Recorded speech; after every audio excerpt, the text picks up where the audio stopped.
Klay Thompson lalaro para sa national team ng Bahamas. Kahit pa nga nakakalaro na sa Team USA, pero ang Gilas ayaw payagan maging local si Jordan Clarkson. Mahigpit nga ba at unfair nga ba ang FIBA pagdating sa Pilipinas? At national team ng Turkey at Poland nagumpisa ng mag-ensayo all out kontra Gilas. Yan ang ating mga pag-uusapan para sa video natin na ito.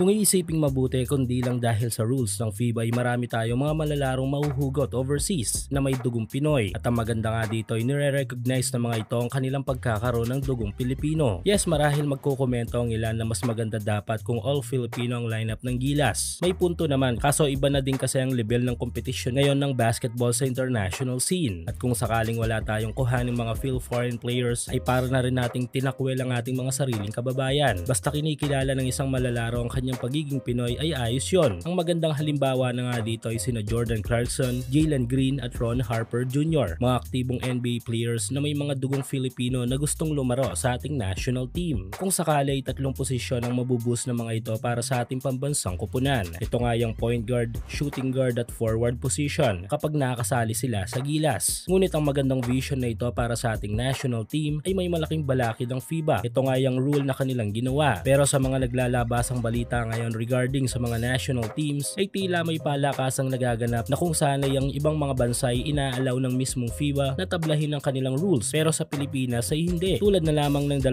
kaso ng national team switching na mahigpit na ipinagbabawal ng FIBA, pero ang ibang bansa ay madali lang nabali ito. Ang una ay ang paglipat ng Kung Fu master ng Australian Boomers na si Thon Maker sa South Sudan national team, kahit pa nga ilang taon na itong lumaro sa national team ng Australia. Sunod nito lang ay ang paglalaro ng 4-time NBA champion na si Klay Thompson para sa national team ng Bahamas, kahit pa nga nakakalaro na ito sa Team USA. Sa ngayon ay nagsimula na nga ang pag-iensayo ni Klay Thompson. Gusto mo bang kumita habang naglalaro? Dito lang yan sa pinaka-legit na betting site sa mundo na 1xBet. I-click lang ang link sa ating pinned comment at mag-register. Ilagay lang ang promo code na PLAYW1X para makakuha kayo ng up to 6,000 pesos bonus sa inyong first deposit. Pwede kang tumaya dito sa kahit anong sports, lalo na sa basketball, NBA, PBA at marami pang iba. Meron din silang iba't ibang mga online casino games. Sobrang dali lang mag-withdraw at mag-deposit dito using your GCash or bank transfer. Kaya subukan na ang inyong swerte sa 1xBet sa Bahamas. At makakatulong niya dito yung 3 pang NBA players na sina DeAndre Ayton and Eric Gordon ng Phoenix Suns at si Buddy Hield ng 76ers. Inaasahang angat ang basketball system ng Bahamas sa international scene sa tulong ng 4 na mga bigating NBA players na mga ito, na siya rin sanang dapat payagan sa Gilas Pilipinas balang araw ng FIBA. Hindi naman kasi yata tama na kapag ang ibang bansa ay ayos lang na di sundin ang rule, pero kapag Pinas na o Asian team ay hindi pa pwede.